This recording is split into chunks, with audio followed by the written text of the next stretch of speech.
Hi, this is Sejyoti Deshwal and I welcome you all again back to my YouTube channel or welcome if you are coming to this channel for the very first time. I hope that you guys are doing really great. और आज की इस discussion में we are going to cover MTP Series 1 November 2024 for CA Final Audit.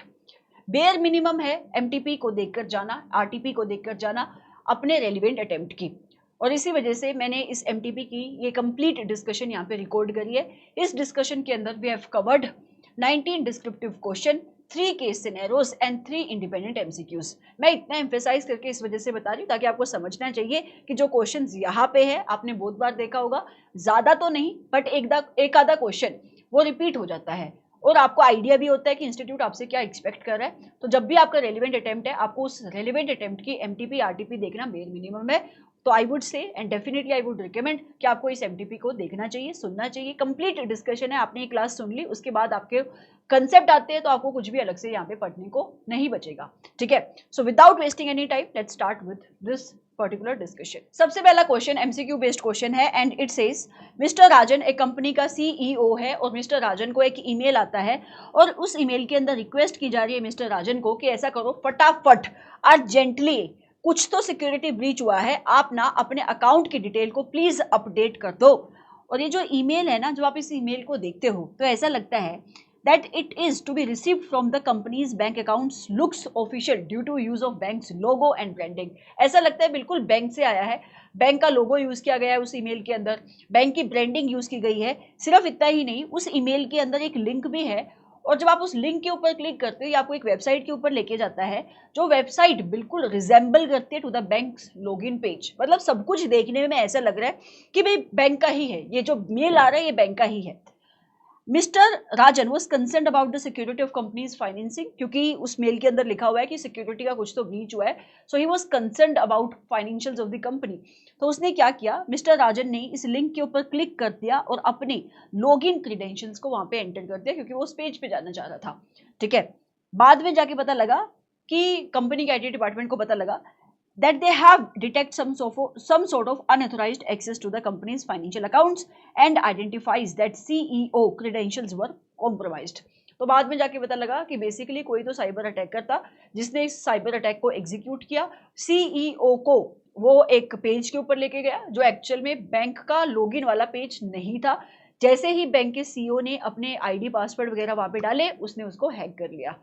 ठीक है, question आपसे पूछता है बताओ मिस्टर राजन के साथ कौन से नेचर का साइबर अटैक हुआ है. सो it is a very simple question. Answer है इसका स्पीयर फिशिंग उसके साथ हुआ है. और कैसे बेटा, क्योंकि जब हम स्पीयर फिशिंग को साइबर अटैकर एग्जीक्यूट करता है इन दैट सिचुएशन जो टेक्निक यूज की जाती है वो होती है आपके मेलिशियस ईमेल. सो यहाँ पे एक झूठा मूठा ईमेल भेजा गया जो देखने में ऐसे लग रहा है कि जेन्युइन सोर्स से आ रहा है जबकि ऐसा नहीं है. ठीक है, so right answer to the question would be spear phishing. Next question है, एक कंपनी है जिसका नाम है DFL limited and this company has invited the tenders for the appointment of statutory auditor. इस कंपनी को अपना स्टैट्यूटरी ऑडिटर अपॉइंट करना था तो इसने टेंडर इनवाइट करे. ठीक है, as Messrs Cross Limited the previous auditor has retired due to the completion of terms of the engagement. पुराना ऑडिटर इनका छोड़ के नहीं चला गया सॉरी, रिजाइन हो गया है. इस वजह से इनको नया ऑडिटर अपॉइंट करना है because of which they are inviting the tenders. Tender exclusively है reserved for the chartered accountants. जब हम शेड्यूल 1 पार्ट 1 क्लोज नंबर 6 पढ़ते हैं तो वहां पे लिखा हुआ है कि जो चार्टर्ड अकाउंटेंट है उनको अलाउड है they can respond to the tender, लेकिन वो टेंडर्स को रिस्पॉन्ड नहीं कर सकते if that tender is relating to the work और the field which is exclusively related to chartered accountant, जैसे कि ऑडिट हो गया. लेकिन उसकी भी एक्सेप्शन है, अगर टेंडर के अंदर मिनिमम फी प्रिस्क्राइब्ड है तो आप रिस्पॉन्ड कर सकते हो. समझ में आ रहा है? तो ये जो टेंडर है ना ये एक्सक्लूसिवली चार्टर्ड अकाउंटेंट्स के लिए रिजर्व्ड है.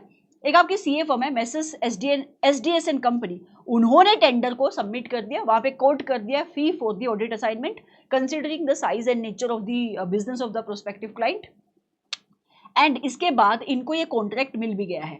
अब क्वेश्चन आपसे पूछ रहा है कि क्या यहाँ पे SDS and company chartered accountants will be held guilty of professional misconduct और not. Answer is no, they will not be held guilty of professional misconduct क्योंकि टेंडर ने मिनिमम फी प्रिस्क्राइब करी है और उसने जब टेंडर को रिस्पॉन्ड किया considering the nature and size of the business fee के साथ उसने रिस्पॉन्ड किया है.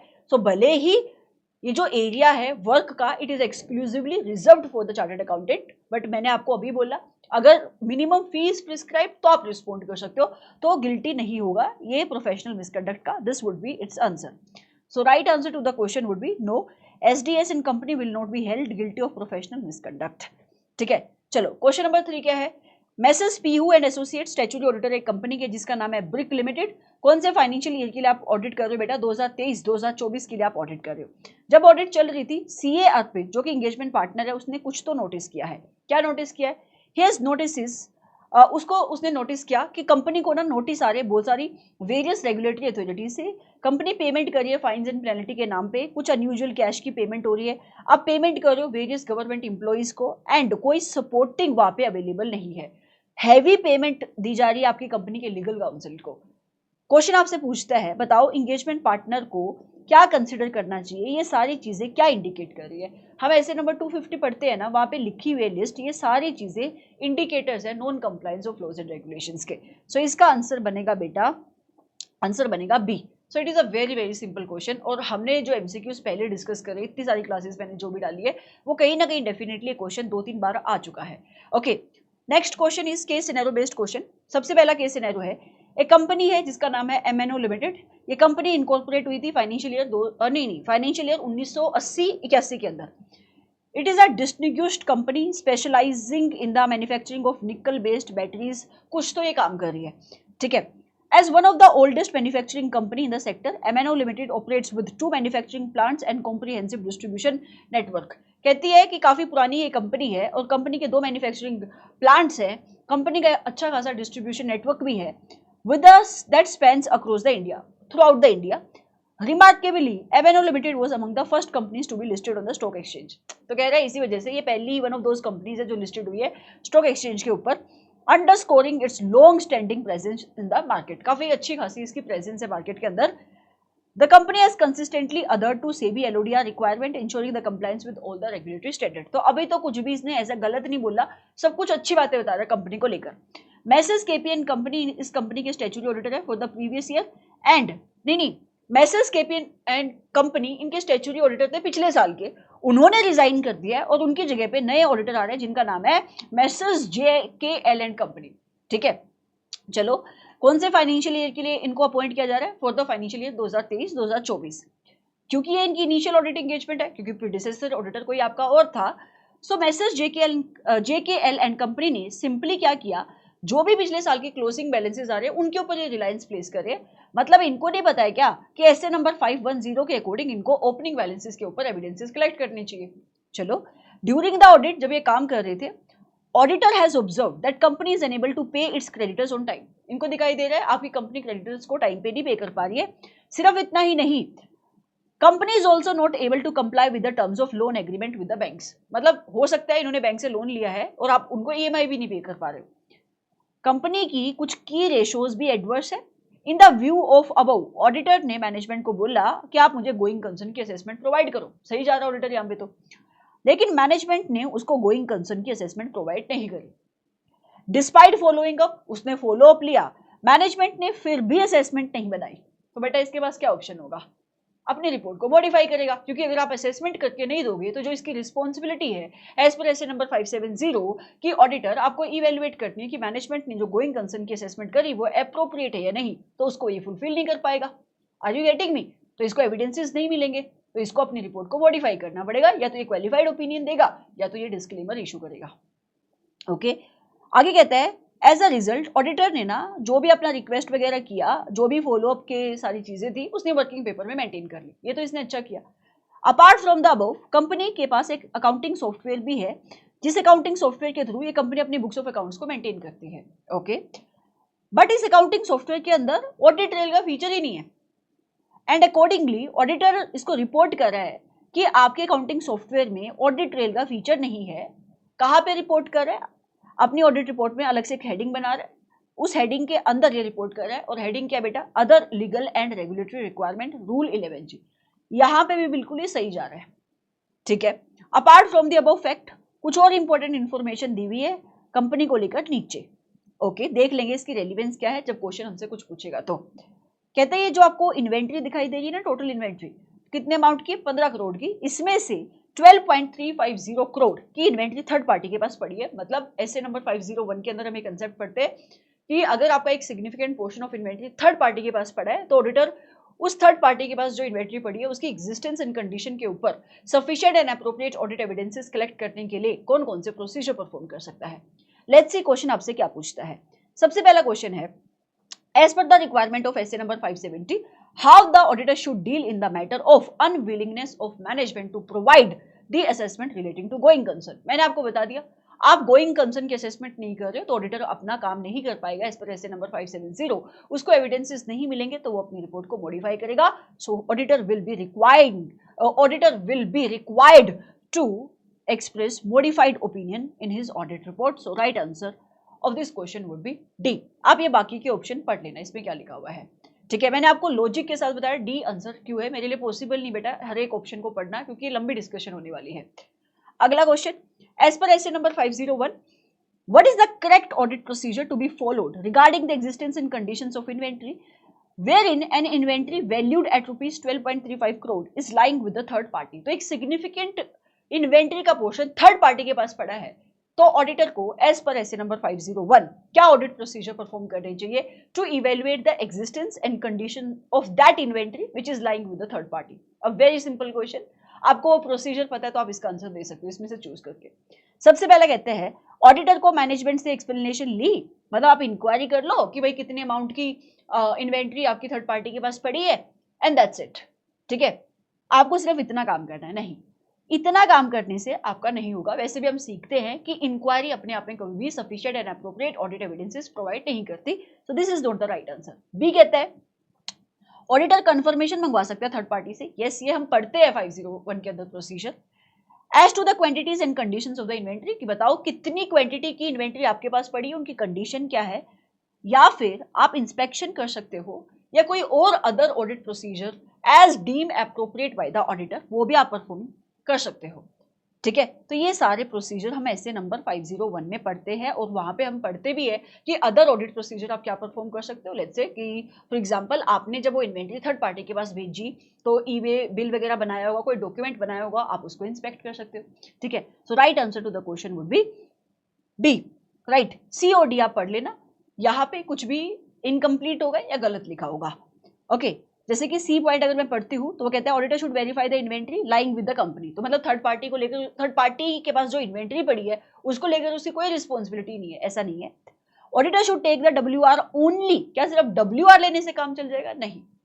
चलो, क्वेश्चन नंबर 6 क्या है, state the amount required to be reported by the auditor of this particular company under clause number 17 of para number 3 of CARO 2020 on account of losses during the year.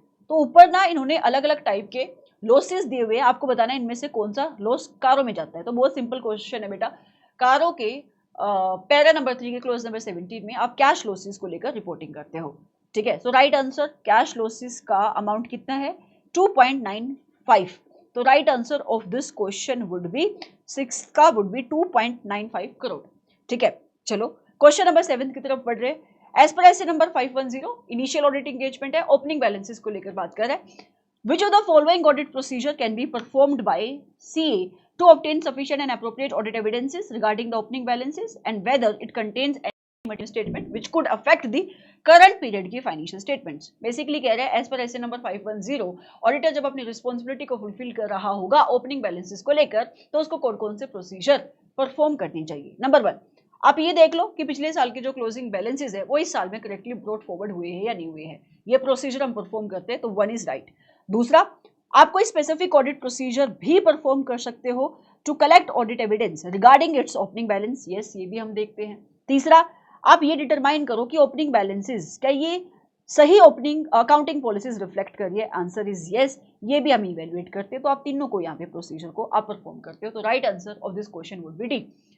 Then come second case scenario, it says एक company है जिसका नाम है EFG limited. Company incorporate हुई थी 1984-1985 के अंदर and it has distinguished itself as one of the most rapidly growing NBFC। तो काफी चल रही है NBFC, they have established themselves as a very well known NBFC।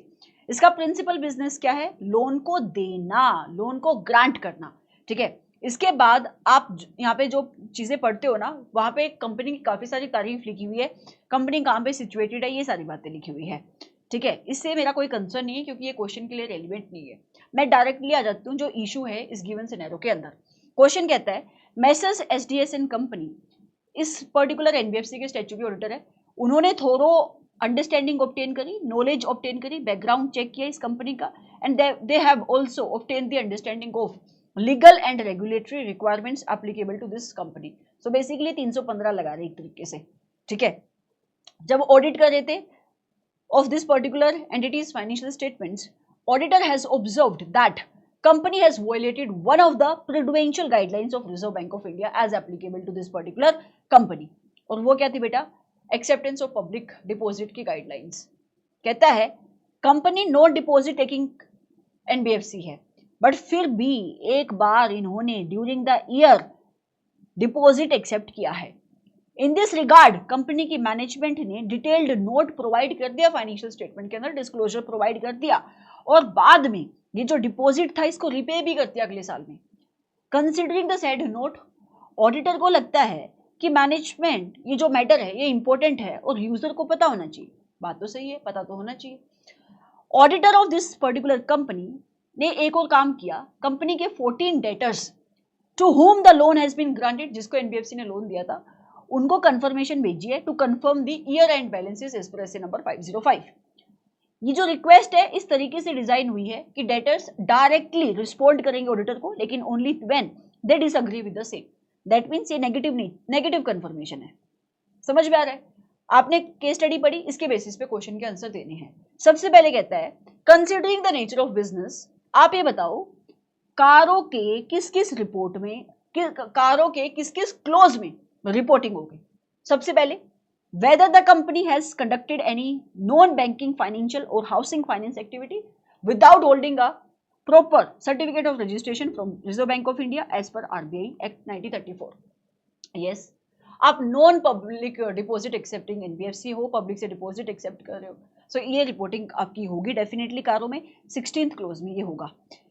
In respect of loans and advances in nature of loan, आप loan दे रहे हो, loans and advances आप advance कर रहे हो इन द नेचर ऑफ लोन।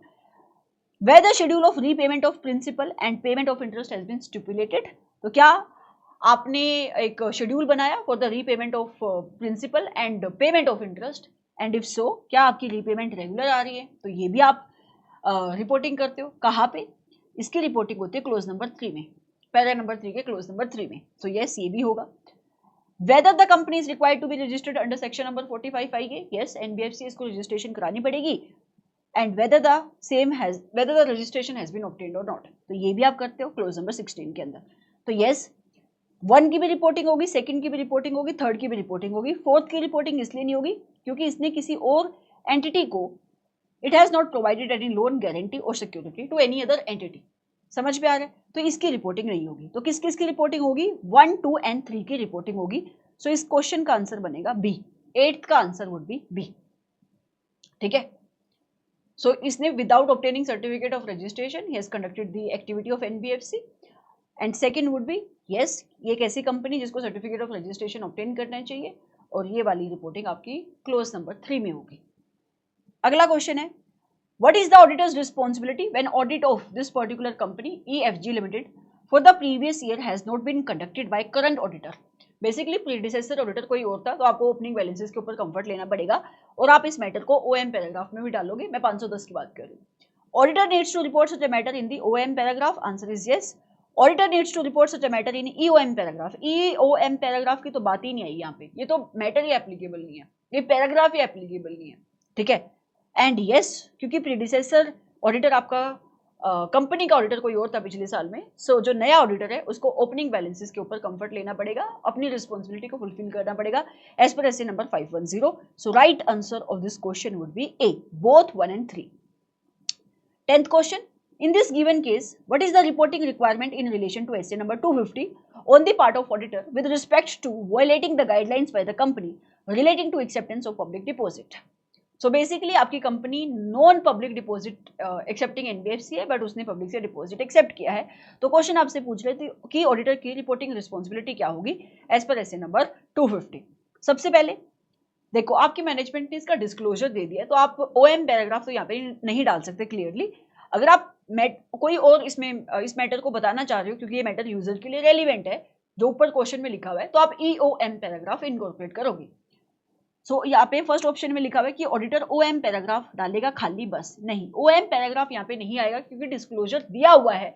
तो आप अपनी रिपोर्ट में EOM पैराग्राफ डालोगे। सिर्फ EOM डालने से भी कुछ नहीं होगा, और आपको RBI को भी रिपोर्ट करना पड़ेगा। कहता है कि सिर्फ EOM पैराग्राफ डाल दो, नहीं, आप EOM पैराग्राफ डाल लो, and also auditor is required to report to RBI। So right answer of this question would be C. चलो अगला क्वेश्चन, मतलब next case scenario, CA Ram है, CA लक्ष्मण है, क्लोज फ्रेंड है, प्रैक्टिस के अंदर है, एज अ सोल प्रोप्राइटर, अलग अलग प्रैक्टिस करते हैं। इन्होंने अपना फोकस एक्सपेंड करने का सोचा, और सोचा कि कोई और भी असाइनमेंट एक्सेप्ट करते हैं in the field of GST taxation. On back of the same they both decided to conduct a joint training session for the client. तो जॉइंट ट्रेनिंग सेशन ये कंडक्ट कर रहे हैं अपने क्लाइंट्स के लिए GST के ऊपर, जहाँ पे अपने क्लाइंट को GST के बारे में बताएंगे, and decided to share the total fee collected thereof. Question आगे जाके आपसे पूछेगा क्या ये गिल्टी है प्रोफेशनल मिसकंडक्ट के? मैं आपको अभी बता देती हूँ, ये अलाउड है, ये गिल्टी नहीं है। सो ये डेफिनेटली जॉइंटली ट्रेनिंग सेशन भी कंडक्ट कर सकते हैं, और ये फी को भी शेयर कर सकते हैं। चार्टर्ड अकाउंटेंट है, ये तो अलाउड है, ठीक है। सो ये गिल्टी नहीं है। They have invited another CA from their profession circle to join the initiative. उन्होंने और CA को भी बुलाया, हाउएवर जो दूसरा CA था उसने मना कर दिया, भाई मैं नहीं आऊंगा, डिसिप्लिनरी एक्शन ICI का मेरे अगेंस्ट इनिशिएट हो जाएगा, ऐसा होगा नहीं। मैंने आपको बताया ये अलाउड है, एथिकल स्टैंडर्ड बोर्ड ने अलाउ किया हुआ है। अच्छा, partner of messrs AK and associate, ये दूसरा सिनेरियो चालू हो गया। एक पार्टनर है CA फर्म का, messrs AK and associate is a close friend of CA Ram, जो CA राम का क्लोज फ्रेंड है। Firm was involve in an audit of listed company. ये जो फर्म है लिस्टेड कंपनी की ऑडिट कर रही थी, एक ऐसी कंपनी की ऑडिट कर रही थी जिसके ऊपर BRSR की रिपोर्टिंग की रिक्वायरमेंट एप्लीकेबल होती है। Company being audited into the thermal energy production business in India. तो क्या काम कर रही है वो? थर्मल एनर्जी प्रोडक्शन का काम कर रही है। They have submitted details about total emission from its production outlets during the year. तो उन्होंने अपनी सबमिशन दे दी है ऑडिटर को, किस चीज को लेकर कि भाई टोटल एमिशन कितनी हुई है, and detailed energy consumption plan can also has also been submitted which it had devised for the upcoming year। आने वाले सालों के अंदर कि क्या उनका कंजम्पशन होगा उसके रिलेशन में they have also submitted the plan। Since CA Ram ने अभी सस्टेनेबिलिटी रिपोर्टिंग के ऊपर कोर्स किया है, he was approached for getting the advice। तो ये messrs AK and associate CA Ram के पास आते हैं कि आप बताओ कि BRSR के ऊपर अब ये कैसे रिपोर्टिंग होगी। As a gesture CA Ram ने फर्म की हेल्प करना चाहा। उसने फर्म के पार्टनर को सजेस्ट किया that CA Ram's name to the post of becoming. अच्छा, सो इसके बाद क्योंकि CA राम ने फर्म के पार्टनर की हेल्प करी, तो ये फर्म का पार्टनर किसी और काम को दिलाने में CA राम की हेल्प कर रहा है। ये कहीं पे सजेस्ट कर रहा है CA राम का नाम to the post of becoming a member in the board, कि तू डायरेक्टर बन जा। कहाँ पे?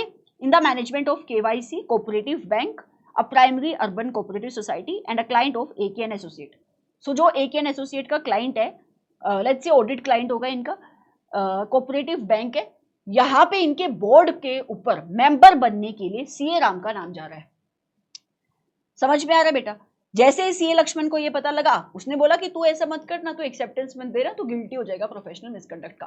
तो मैं आपको बता देती हूँ, schedule 1 part number 1 close number 11 ये कहता है एक चार्टर्ड अकाउंटेंट जो प्रैक्टिस के अंदर है वो गिल्टी होगा प्रोफेशनल मिसकंडक्ट का, अगर आप कोई और बिजनेस के अंदर, ऑक्यूपेशन के अंदर खुद को इन्वॉल्व करते हो without obtaining the prior permission of the council in this behalf. लेकिन आप डायरेक्टर बन सकते हो, वो अलाउड है, उसके लिए आपको स्पेसिफिक परमिशन लेने की जरूरत नहीं है। तो यहाँ पे ये मेंबर ऑफ बोर्ड ये एक्सेप्टेंस दे सकते हैं, ये गिल्टी नहीं होगा। चलो, CA Ram was also acting as the internal auditor of a company जिसका नाम है PL technology private limited. Company ने डिसाइड किया है कि मैं और फंड रेज करूंगी for expanding the business by including new age technology services such as AI।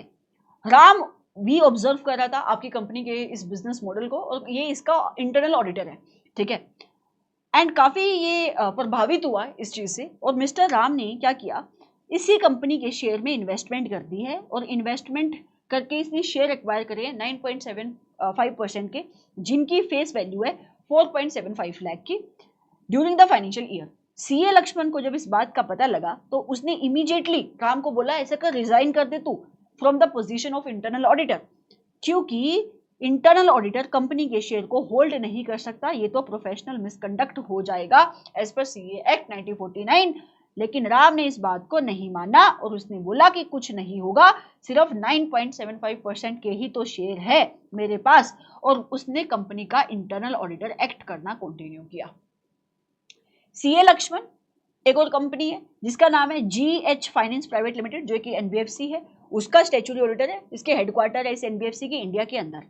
Company की एनबीएफसी की ट्रेजरी डिपार्टमेंट है, इन्होंने अभी अभी रिसेंट पास्ट में कुछ तो चेंजेस करे हैं, एंड जो आपकी इंगेजमेंट टीम के मेंबर्स हैं उनको ज्यादा एक्सपीरियंस नहीं है ट्रेजरी फंक्शंस का।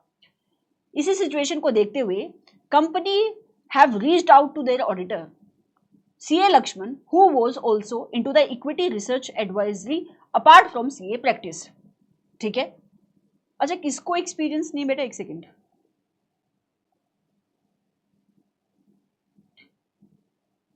ओके मैंने शायद गलत बोला, मैंने बोला एंगेजमेंट टीम के मेंबर्स के पास एक्सपीरियंस नहीं है ट्रेजरी ऑपरेशन का, ये कह रहे हैं कि आपका जो एनबीएफसी की टीम है ना उनके पास एक्सपीरियंस नहीं है ट्रेजरी ऑपरेशंस का, इसी वजह से आपकी एनबीएफसी सीए के पास ही आ रही है, सीए लक्ष्मण के पास आ रही है to support the company and members of its treasury department for a brief period by giving investment advisory services. क्या आप ऐसा करो, रिसर्च एडवाइजरी ये वाली सर्विसेज आप मुझे प्रोवाइड कर दो to ensure efficient utilisation and management of the funds of the company. मतलब आप सिर्फ ये एडवाइस कर दो कहाँ इन्वेस्टमेंट करनी है। Before committing anything on the offer CA Lakshman wanted to consult the CA Ram, कहीं ऐसा तो नहीं यार मैं इसको एक्सेप्ट करूंगा, प्रोफेशनल मिसकंडक्ट का गिल्टी हो जाऊंगा। ठीक है, चलो क्वेश्चन क्या पूछ रहे हैं, सबसे पहला क्वेश्चन, अच्छी केस स्टडी है। सबसे पहला question, whether the act of conducting joint training session by CA Ram and CA Lakshman and sharing the fee thereof, क्या ये अलाउड है? As I told you yes it is allowed, वो guilty नहीं होंगे professional misconduct के, हमने इसको पढ़ा भी हुआ चैप्टर के अंदर। नो वो गिल्टी नहीं होंगे as per the recent decision of ethical standard board. आप definitely joint training session conduct कर सकते हो और फी भी शेयर कर सकते हो, you will not be guilty. Okay, दूसरा क्वेश्चन क्या है, विद रिगार्ड टू, अगला क्वेश्चन है with regard to BRSR reporting on the data of the total emission and future energy consumption plans of the company, how would you treat them? So आप कैसे इनको treat करोगे? Number 1, ये जो emission की detail दी हुई है, they form part of essential indicator, yes essential indicator है ये आपके, and need to be mandatorily disclosed, yes, whereas जो आप फ्यूचर को लेकर अपने कंजम्पशन के बारे में बता रहे हो ये लीडरशिप इंडिकेटर है, ये वॉलंटरली बेसिस पे आप डिस्क्लोजर देते हो, तो ये इसका आंसर है। बाकी ऑप्शन में कहीं पे कुछ गलत लिखा हुआ है, कहीं पे कुछ गलत लिखा हुआ है। जो फ्यूचरिस्टिक प्लान के बारे में बातें हो रही है, ठीक है, with the company on it's energy consumption, आप इनको कहाँ पे कैटेगराइज करोगे? एनजीआरबीसी के प्रिंसिपल्स में से। तो बहुत ही सिंपल सा क्वेश्चन है, क्योंकि इन्वायरमेंट की बात हो रही है, it will be classified in the principle number 6 protection and restoration of environment. तो 13 का answer would be B. Question number 14 पूछ रहा है कि ये जो सीए राम ने हाँ बोल दिया है कि मैं केवाईसी कोऑपरेटिव बैंक के मेंबर, बोर्ड का मेंबर बनने के लिए अग्री कर रहा हूं, क्या वो गिल्टी है प्रोफेशनल मिसकंडक्ट का? मैंने आपको रीजन बता दिया, आप डायरेक्टर बन सकते हो, कोई दिक्कत नहीं है, सो वो गिल्टी नहीं होगा प्रोफेशनल मिसकंडक्ट का। तो इसने पहले बोला वो गिल्टी है, ये काट दो। Yes it is permissible for a CA in practice to become a member of the board, yes definitely वो बन सकता है, हैंस वो गिल्टी होगा, ये गलत हो गया। आप मेंबर बन सकते हो तो आप गिल्टी नहीं होगी। It is permissible for a CA in practice to become a member of the board, hence CA Ram would not be guilty of professional misconduct, right answer would be C, आप guilty नहीं होगे। Question number 15 क्या है? It says in the given case, ये mention है कि CA Lakshman practising chartered accountant है and also engaged as a equity research advisor, तो आप ये बन सकते हो, यस डेफिनेटली आप बन सकते हो, हमने इसको पढ़ा भी है। आप एडवाइस कर सकते हो क्लाइंट को कि आपको कहाँ इन्वेस्टमेंट करनी है, लेकिन आप इसको अपना बिजनेस नहीं बना सकते, ठीक है। सो यहाँ पे अगर आपने इसको बिजनेस बनाया, मतलब अगर आपने जो भी अपनी रिसर्च करी उन पेपर्स को बेचा, उसे प्रॉफिट अर्न किया, तो आप गिल्टी हो जाओगे शेड्यूल 1 पार्ट 1 के क्लोज नंबर 11 में। सो इट सेज, क्या चार्टर्ड अकाउंटेंट गिल्टी है? नो वो गिल्टी नहीं है। As do you think CA will be guilty? No वो गिल्टी नहीं है। A CA in practice may be an equity research advisor, but he cannot publish retail reports as it would amount to other business or occupation. Thus, CA Lakshman does not publish any report. He will not be held guilty of professional misconduct. So, right answer of this question would be 15th का A. We are now starting with descriptive portion question. और सबसे पहला question है, it says एक company है जिसका नाम है स्पाइस लिमिटेड और इस कंपनी के टी गार्डन्स है in the northern eastern states of the country और कंपनी एक्सक्लूसिवली डील कर रही है in blending processing selling of the tea. So basically जैसे टाटा टी है वैसे एक कंपनी है स्पाइस लिमिटेड.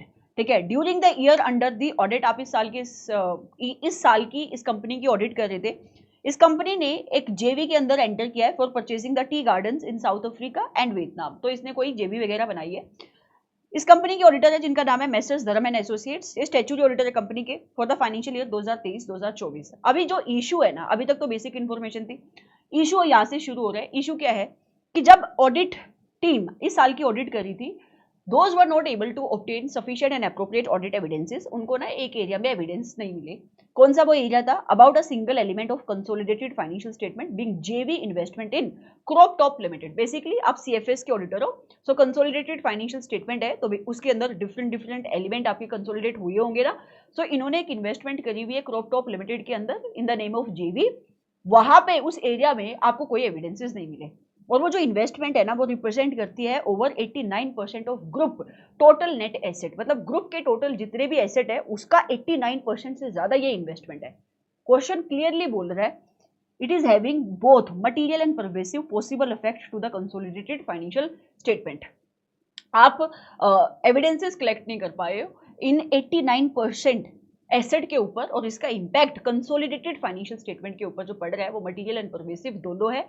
तो ऑडिटर आपसे मेरा क्वेश्चन ये है, इस गिवन सिनेरियो में कौन सा ओपिनियन इशू करेगा? एंड राइट आंसर इज वो डिस्क्लेमर इशू करेगा, क्योंकि एक एरिया है जहाँ पे आप चेकिंग नहीं कर पा रहे और उसका इंपैक्ट मटेरियल एंड परवेसिव है. So therefore auditor will require to modify his opinion as per SA number 705 and वो डिस्क्लेमर इशू करेगा. क्वेश्चन आपसे क्या पूछ रहा है बेटा? आपको ना ये बताना है कि जब ऑडिटर डिस्क्लेमर इशू करेगा तो अपने ओपिनियन पैराग्राफ को कैसे ड्राफ्ट करेगा, बेसिस फॉर ओपिनियन पैराग्राफ को कैसे ड्राफ्ट करेगा. यहाँ पे इन्होंने क्वांटिफाई करके भी बताया क्वेश्चन के अंदर कि वो जो इन्वेस्टमेंट है ना बैलेंस शीट के अंदर वो कितने अमाउंट की आपके शो हो रही है, 120 करोड़ की शो हो रही है. सो it is a very simple question.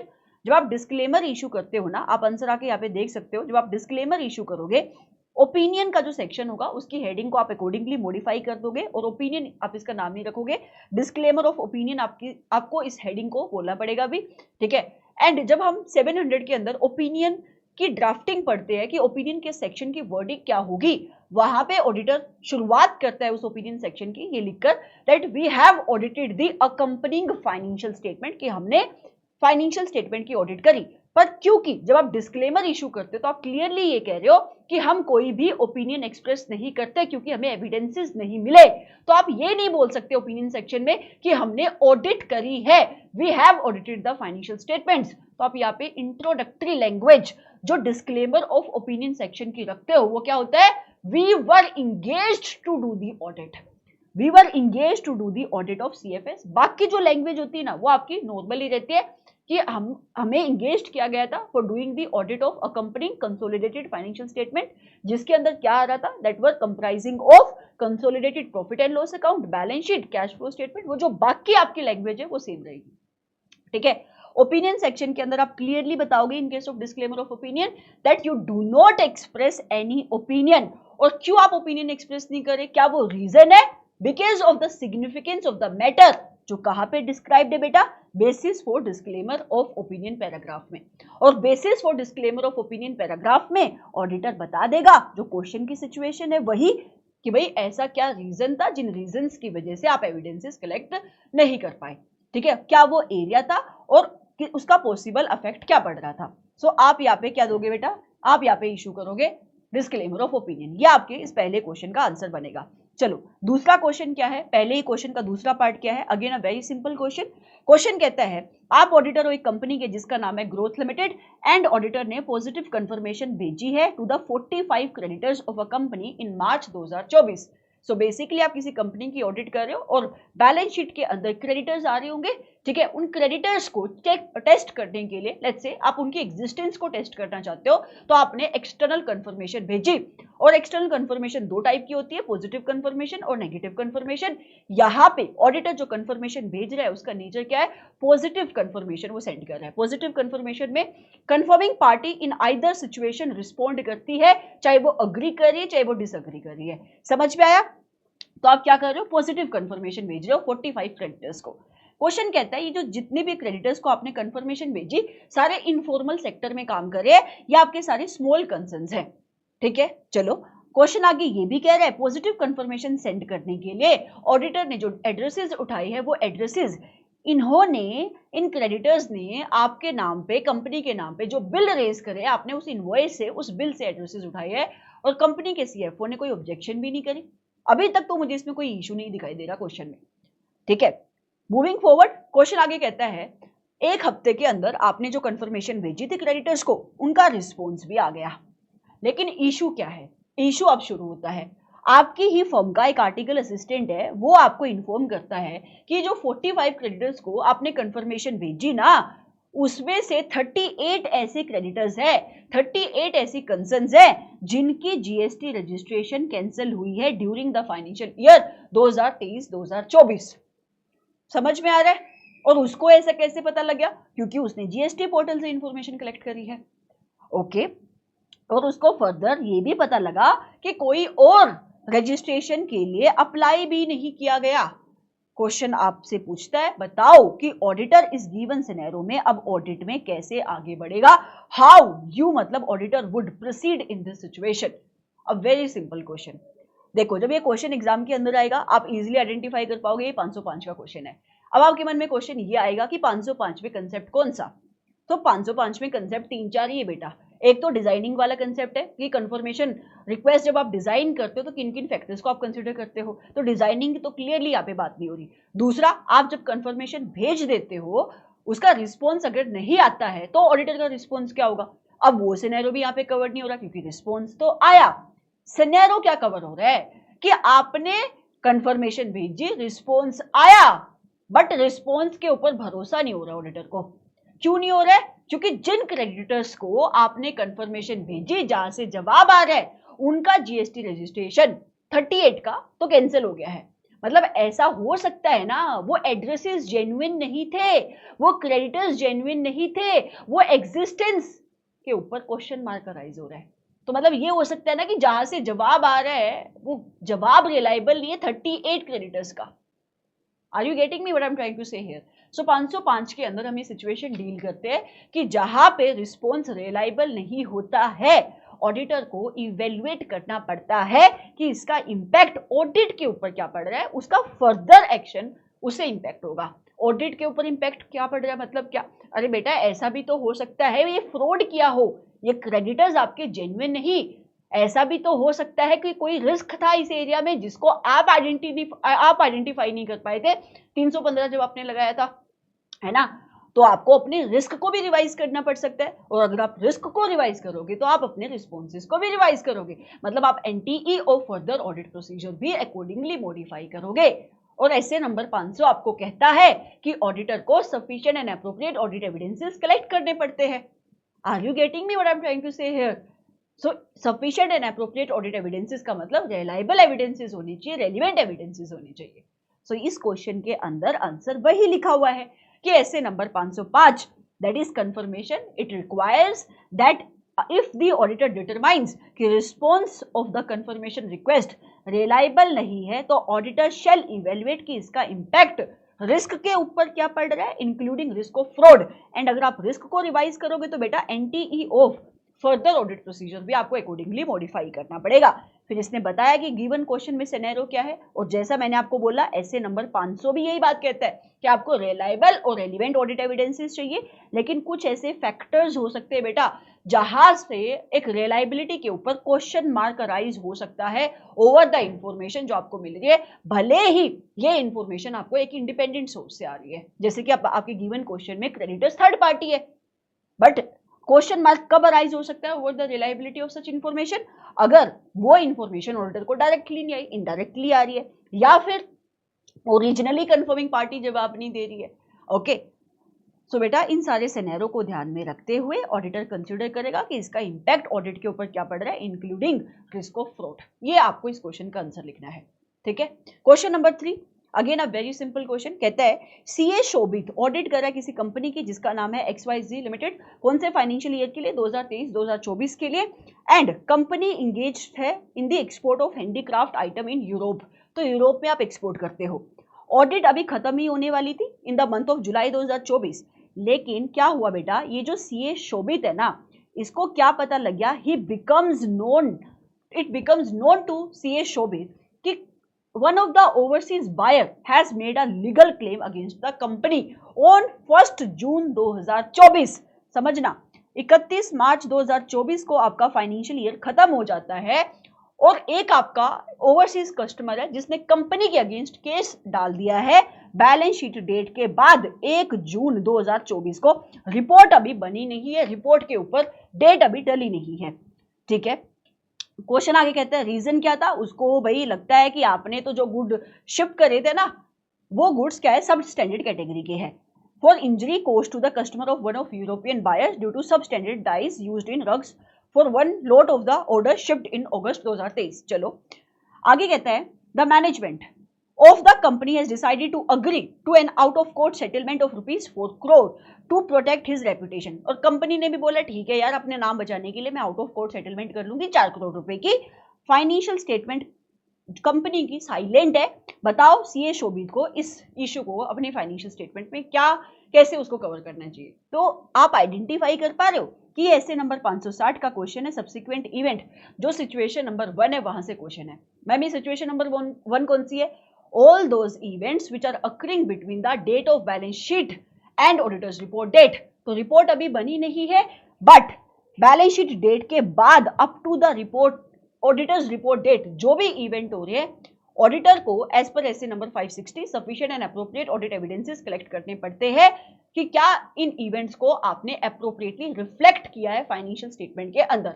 मतलब अगर ये एडजस्टिंग इवेंट थे तो आपने इनकी प्रॉपर एडजस्टमेंट करी है, और अगर ये नॉन एडजस्टिंग इवेंट थे तो आपने डिस्क्लोजर दिया है। लेकिन क्वेश्चन क्लियरली कह रहा है कि फाइनेंशियल स्टेटमेंट में तो ऐसा कुछ भी नहीं किया गया। Are you getting me? और क्योंकि आपने अगस्त 2023 में ऑर्डर शिफ्ट किया था, समझ में आ रहा है, तो कंडीशन तो एग्जिस्ट करती थी बैलेंस शीट डेट के ऊपर, मतलब ये इवेंट एडजस्टिंग है, आपको फाइनेंशियल स्टेटमेंट को एडजस्ट करना पड़ेगा। और अगर आप नहीं कर रहे हो तो वो फाइनेंशियल स्टेटमेंट गलत है, तो गलत है तो ऑडिटर इवेल्युएट करेगा इसका इंपैक्ट उसकी रिपोर्ट के ऊपर क्या पड़ रहा है।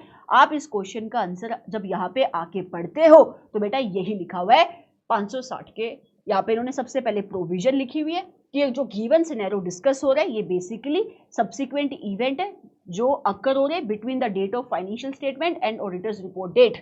एंड क्या लिखा हुआ है, it provides the evidence of the condition that existed on the date of financial statement requires the adjustment in the financial statement. क्योंकि अगस्त में गुड्स शिफ्ट हो चुके थे तो मतलब कंडीशन तो एग्जिस्टिंग थी बैलेंस शीट डेट के ऊपर, तो ये एडजस्टिंग इवेंट है तो एडजस्टमेंट होनी चाहिए। एंड ऑडिटर को sufficient and appropriate audit evidences collect करने पड़ेंगे। अब साथ में वो एक काम और कर सकता है, as per SA number 580 management से WR ले सकता है कि मैनेजमेंट ने इनकी एडजस्टमेंट करी या नहीं, ठीक है। और अगर नहीं करी है मैनेजमेंट तो आप यहाँ पे बताओगे कि ऑडिटर अकॉर्डिंगली इवेल्युएट करेगा कि इसका इंपैक्ट उसकी रिपोर्ट के ऊपर क्या पड़ रहा है। मैं वर्ड टू वर्ड पढ़ नहीं पा रही हूँ, लेकिन आप पढ़ सकते हो, जो मैं बोल रही हूँ हिंदी में एग्जैक्टली वही लिखा हुआ है, ठीक है। चलो again I would say a very simple question, अगर आपको ऐसे नंबर 560 आता है तो। अगला क्वेश्चन सेकंड का फर्स्ट पार्ट कहता है सीएजे स्टैट्यूटरी ऑडिटर है of a branch of A nationalised bank. तो नेशनलाइज्ड बैंक की किसी ब्रांच का आप स्टैट्यूटरी ऑडिटर हो। जब आप ऑडिट कर रहे थे तो आपको पता ही है कासा के ऊपर भी आपको वेरिफिकेशन करनी है। कासा, हाँ, current account and saving account जो आपकी ब्रांच मेंटेन कर रही है आपको उसकी भी वेरिफिकेशन करनी है। क्वेश्चन बहुत सिंपल है, क्वेश्चन कह रहा है बताओ कुछ ऐसे प्रोसीजर जो ऑडिटर फॉलो करेगा to verify current and saving accounts. बेटा डायरेक्टली ऑडिट ऑफ बैंक्स के ये चैप्टर है, यहाँ पे समझाने वाला कुछ है नहीं, बट फिर भी मैं फटाफट एक बार पढ़ देती हूँ कि आप किन किन पॉइंट्स की एग्जामिनेशन करते हो जब करंट एंड सेविंग अकाउंट की आप एग्जामिनेशन कर रहे हो। सबसे पहले ऑडिटर इवेल्युएट करेगा कि भाई आपने केवाईसी नॉर्म के साथ कंप्लायंस किया है। सेविंग अकाउंट खोलते हो, करंट अकाउंट खोलते हो तो आप अप्रोप्रिएटली जो केवाईसी के नॉर्म से उनके साथ कंप्लाई कर रहे हो। दूसरा, आप ना सैम्पलिंग के बेसिस पे कुछ बैलेंसेस को वेरीफाई भी कर सकते हो। तीसरा, आप इंटरेस्ट की कैलकुलेशन चेक करो, क्योंकि जनरली ऐसा होता है करंट अकाउंट के ऊपर कोई भी इंटरेस्ट नहीं दिया जाता। कहीं ऐसा तो नहीं आप करंट अकाउंट के ऊपर भी इंटरेस्ट पे कर रहे हो। आप एक और काम कर सकते हो, क्या आप ये भी इवेलुएट करो कि क्या आप रेगुलरली बेसिस पे बैंक अपने कस्टमर को कंफर्मेशन भेजता है। आप ये भी चेक करो कि अगर कोई भी डेबिट बैलेंस है करंट अकाउंट के अंदर, आप उसको नेट ऑफ नहीं कर रहे हो, बल्कि आप उसको अप्रोप्रिएटली शो कर रहे हो under a separate heading which is advances. So you have to ensure that debit balance in current account are not netted out with the liability side, but you are appropriately showing them on the side of advances. ठीक है, आप उसको advances की heading पे अलग से asset side पे show कर रहे हो. जितने भी इनऑपरेटिव अकाउंट है वो सारे हाई रिस्क के एरिया होते हैं. Basically as per reserve bank of India की गाइडलाइंस, इनऑपरेटिव अकाउंट एक ऐसा अकाउंट होता है जिसके अंदर 2 साल में कोई ट्रांजेक्शन नहीं हुई. ठीक है, सो आप इवेलुएट करो कि जिसके अंदर 2 साल में कोई ट्रांजेक्शन हुई, that account has been classified by the bank as the inoperative account. और इनऑपरेटिव अकाउंट अगर आप क्लासिफाई नहीं कर रहे तो उसका रीजन क्या है, रिवाइवल हुआ है क्या उस अकाउंट का, और अगर रिवाइवल हुआ है तो प्रॉपर अथॉरिटी से हुआ या नहीं हुआ, ये आप इवेलुएट करोगे. तो बेटा ये आपके इस क्वेश्चन का आंसर बनेगा. सो I would say a very simple direct question from the audit of bank. अगला क्वेश्चन क्या है, मिस्टर आदित्य है, चार्टर्ड अकाउंटेंट है, ऑडिटर है वो एक कंपनी का जिसका नाम है ड्रो लिमिटेड. कौन से फाइनेंशियल ईयर के लिए, 2023-2024 के लिए. एक इन्वेस्टमेंट है जो इस कंपनी की बैलेंस शीट के अंदर आ रही थी, और इन्वेस्टमेंट का अमाउंट क्या है, ध्यान से देखना. इन्वेस्टमेंट का अमाउंट क्या है बेटा, इन्वेस्टमेंट का अमाउंट है 23 लाख रुपए का, और ये इन्वेस्टमेंट पिछले साल भी यही थी. अच्छा, बाद में जाके पता लगता है अरे कंपनी की इन्वेस्टमेंट तो सिर्फ 76,000 की थी. मतलब आपने काम कर दिया और आपने क्लीन रिपोर्ट इशू कर दी और आपने इन्वेस्टमेंट चेक भी नहीं करी. कंपनी ने इन्वेस्टमेंट को ओवरस्टेट किया हुआ था, आपने नहीं उसको फाइंड आउट किया. आपको बाद में जाके पता लगता है कि इन्वेस्टमेंट तो सिर्फ कितने रुपए की थी, सिर्फ 76,000 रुपए की थी. समझ में आ रहा है. क्वेश्चन कहता है इसको इन्फ्लेट किया गया था. पर्पस क्या थी, बैंक से आप लोन लेना चाहते थे, एसेट को आप ज्यादा दिखाना चाहते थे, तो आपने इन्वेस्टमेंट को इन्फ्लेट किया था. बताओ, अब क्योंकि ऑडिटर इन गलती को ढूंढ नहीं पाया, सो क्या वो सीए एक्ट में गिल्टी होगा, और अगर वो गिल्टी है तो आपको बताना है कौन से शेड्यूल के, कौन से पार्ट के, कौन से क्लोज के अंदर गिल्टी है. 3 क्लोजेस में वो गिल्टी है बेटा, 2, 7, 8. शेड्यूल नंबर 2 के पार्ट नंबर 1 के क्लोज नंबर 2 में गिल्टी है, 7 में गिल्टी है और 8 में गिल्टी है. 7 में क्यों गिल्टी है, क्योंकि आप ग्रोसली नेग्लिजेंट थे. जब आपको दिखाई देगा कि पिछले साल भी यही वैल्यू दिख रही है, इस साल भी यही वैल्यू दिख रही है, पिछले साल भी आपने इसके ऊपर कोई काम नहीं किया, इस साल भी आपने इवेल्युएशन नहीं करी, तो आप ग्रोसली नेग्लिजेंट तो हो. अच्छा, 2 में आप क्यों गिल्टी हो गए, 2 कहता है कि एक चार्टर्ड अकाउंटेंट जो प्रैक्टिस के अंदर है उसको आप गिल्टी बोलेंगे प्रोफेशनल मिसकंडक्ट का, अगर वो अपने नाम पे या अपनी फर्म के नाम पे साइनिंग कर देता है. ठीक है, सर्टिफाई करता है ऐसी फाइनेंशियल स्टेटमेंट को जिसके ऊपर उसने काम नहीं किया, एग्जामिनेशन नहीं करी, तो आप 2 में गिल्टी हो. और 8 में भी कुछ ऐसी ही बात लिखी हुई है. आपका क्लोज नंबर 8 कहता है कि चार्टर्ड अकाउंटेंट गिल्टी होगा प्रोफेशनल मिसकंडक्ट का अगर वो इंफॉर्मेशन कलेक्ट नहीं कर पाता है जो नेसेसरी थी ओपिनियन देने के लिए या नेगेट करने के लिए फ्रॉम गिविंग द ओपिनियन. समझ में आ रहा है. तो यहाँ पे आपने रिक्वायर्ड इंफॉर्मेशन कलेक्ट नहीं करी, तो आप यहाँ पे शेड्यूल नंबर 2 के पार्ट नंबर 1 के 3 क्लोजेस में गिल्टी हो जाओगे. एक है आपका क्लोज नंबर 7, एक है आपका क्लोज नंबर 2 और क्लोज नंबर 8. तो ये आपके इस क्वेश्चन का आंसर बनेगा. आप इसको पढ़ सकते हो पूरा का पूरा. समझ में आ रहा है. चलो अगला क्वेश्चन क्या है बेटा, क्वेश्चन कहता है सीए कबीर है, ऑडिटर है वो. अच्छा, उसको ऑडिट असाइन की जा रही है for doing the audit of remote audit of a beetle limited. Remote audit, yes, remote audit chapter number 12 में हम पढ़ते हैं. जो रिमोट ऑडिट में क्या क्या, वो क्लाइंट की साइट पे जाके काम नहीं करना. ठीक है, आप अपने सिस्टम के थ्रू घर पे बैठ के काम कर सकते हो. So you don't have to visit to the site. Audit will be conducted virtually using the online platform. Online platform मतलब जो भी मीटिंग्स होगी, प्लानिंग वगैरह की, वो जूम मीटिंग्स होगी, कॉल होगी, वीडियो कॉन्फ्रेंसिंग होगी, तो ऐसे आपको काम करना है. सो क्वेश्चन कहता है audit will be conducted virtually using the online platform with the client sharing documents and participating in the video conferencing. कौन सी कंसीडरेशन की कंसीडरेशन सीए कबीर लेगा जब वो इंश्योर करे कि इफेक्टिवनेस के साथ आप रिमोट ऑडिट को कंडक्ट कर रहे हो और सिक्योरिटी के साथ रिमोट ऑडिट को कंडक्ट कर रहे हो. It is a very very simple question and very very direct question from chapter number 12। मैं बहुत ही ब्रीफ में इसको बताऊंगी बेटा, नहीं तो ये जो डिस्कशन है काफी लंबी खींच जाएगी। चैप्टर नंबर 12 के अंदर आके हम इसको पढ़ते हैं कि ऑडिटर जब प्लानिंग करता है ना, तो प्लानिंग के टाइम पे वो अग्री कर लेगा कि ऑडिट की टाइमलाइंस क्या होगी, ठीक है। मीटिंग्स आप कैसे बुलाओगे, मतलब मीटिंग बुलाने का प्लेटफॉर्म क्या होगा, जूम कॉल के थ्रू, आप टीम्स यूज करोगे, जी मीट यूज करोगे, आपके सेशंस कैसे कंडक्ट किया जाएंगे, डाटा आप कैसे एक्सचेंज करोगे, डाटा एक्सचेंज करने के प्लेटफॉर्म क्या होंगे, ये सारी चीजें आप प्लानिंग के टाइम पे अग्री कर लेते हो। और आप फिजिबिलिटी को भी चेक करते हो, मतलब ऐसा नहीं है कि आप कह रहे हो कि हम एक पर्टिकुलर सॉफ्टवेयर, एक पर्टिकुलर प्लेटफॉर्म लेट से यूज करेंगे फॉर एक्सचेंजिंग द इंफॉर्मेशन, ठीक है, और आपके पास रिसोर्सेज ही नहीं है, तो ये पॉसिबल नहीं ना। So you have to consider the feasibility also, कि आपके पास इनफ रिसोर्सेज होनी चाहिए, उस टेक्नोलॉजी को यूज करने की कॉम्पिटेंस होनी चाहिए क्लाइंट के पास और ऑडिटर के पास। समझ में आ रहा है। इसके साथ साथ एग्जीक्यूशन फेज, जब आप काम करना शुरू करोगे रिमोट ऑडिट के ऊपर, उस टाइम पे भी आपको अपने क्लाइंट के साथ डिस्कशन करनी पड़ेगी, आप उनके साथ आप उनसे इंक्वायरी करोगे, एक्सप्लेनेशन मांगोगे। So that also involves video conferencing, tele conferencing with the auditors. फिर आपको कॉन्फिडेंशियलिटी को भी इंश्योर करना पड़ेगा, सिक्योरिटी को भी इंश्योर करना पड़ेगा, डाटा प्रोटेक्शन को भी इंश्योर करना पड़ेगा। कॉन्फिडेंशियलिटी मतलब क्या, कि आपका जो क्लाइंट आपको डॉक्यूमेंट शेयर कर रहा है, आप उसको कहीं और शेयर नहीं कर सकते।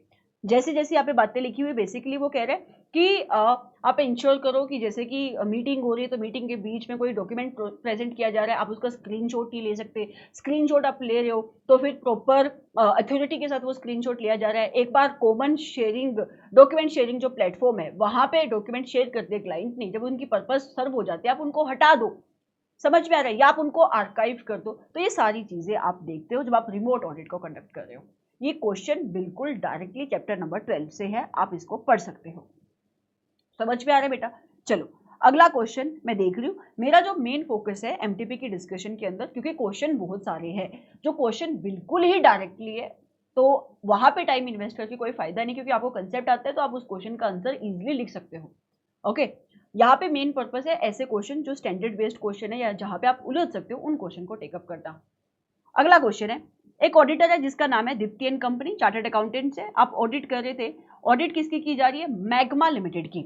आपको ना कुछ एक मशीनरी है जो पता लगी है, you have found certain machinery had been imported for production of new product. So आपकी इस कंपनी ने एक मशीनरी को इंपोर्ट किया है एक नया प्रोडक्ट बनाने के लिए। ऑल्दो ऑडिटर्स ने कंसेप्ट ऑफ मटीरियलिटी अप्लाई किया है financial statement as a whole के ऊपर। सही जा रहे भाई, ऐसे नंबर 320 में हम यही तो पढ़ते हैं कि आपको ओवरऑल मटीरियलिटी सेट करनी पड़ती है for the financial statement level as a whole. So it is absolutely right. They now want to reevaluate the materiality concept. अरे तो मटीरियलिटी को रिवाइज करने की बात कर रहे हैं, अब ये रीइवैल्यूएट करना चाहते हैं मटीरियलिटी कंसेप्ट को for this particular said transaction involving the foreign exchange. Give your views in this regard. बताओ वो ऐसा कर सकते हैं, आंसर है बिल्कुल यस। जब हम ऐसे नंबर 320 पढ़ते हैं, ध्यान से सुना जो मैं बोल रही हूँ वही यहाँ पे इसके आंसर में लिखा हुआ है। जब हम ऐसे नंबर 320 पढ़ते हैं, वहां पे कंसेप्ट आता है कि ऑडिटर मटीरियलिटी सेट कर सकता है, इनफैक्ट करता है वो materiality set for the financial statement as a whole, और वो कर सकता है एक lower level of materiality for any particular class of transaction, account balance and disclosure as well. समझ में आ रहा है। And during the course of audit, अगर ऑडिटर को लगता है कि कोई ऐसी कंडीशन उसके सामने आ गई जो प्रेजेंट नहीं थी एट द टाइम जब उसने मटीरियलिटी सेट करी थी, तो वो अपनी ओवरऑल मटीरियलिटी को रिवाइज कर सकता है, और जो मटीरियलिटी आपने एक particular class of transaction, account balance, disclosure के लिए सेट करी थी which is at the lower level, उसको भी आप रिवाइज कर सकते हो। तो यहाँ पे सिचुएशन क्या हो रही है, यहाँ पे उसने एक ओवरऑल मटीरियलिटी सेट करी है फाइनेंशियल स्टेटमेंट लेवल के लिए, ठीक है। अब वो क्या कर रहा है, एक पर्टिकुलर ट्रांजेक्शन के लिए वो अलग से मटीरियलिटी सेट करना चाहता है, उस मटीरियलिटी को रीइवैल्यूएट कर रहा है। तो क्या वो कर सकते हैं, यस। यहाँ पे आप आंसर में क्या लिखोगे, जो मैंने आपको बताया, पहले 320 के प्रोविजन लिखोगे, फिर आप रिवीजन वाला कंसेप्ट लिखोगे कि during the course of audit अगर आपको कंडीशन मिलती है तो आप मटीरियलिटी को रिवाइज भी कर सकते हो, और मटीरियलिटी मतलब जो आपने ओवरऑल मटीरियलिटी फाइनेंशियल स्टेटमेंट के लिए सेट करी है उसको भी रिवाइज कर सकते हो, और जो आपने particular class of transaction, account balance या आपकी कोई परफॉर्मेंस मटीरियलिटी थी उसको भी आप रिवाइज कर सकते हो। So yes, definitely this kind of materiality can also be revised. आप इसको यहाँ पे पढ़ सकते हो।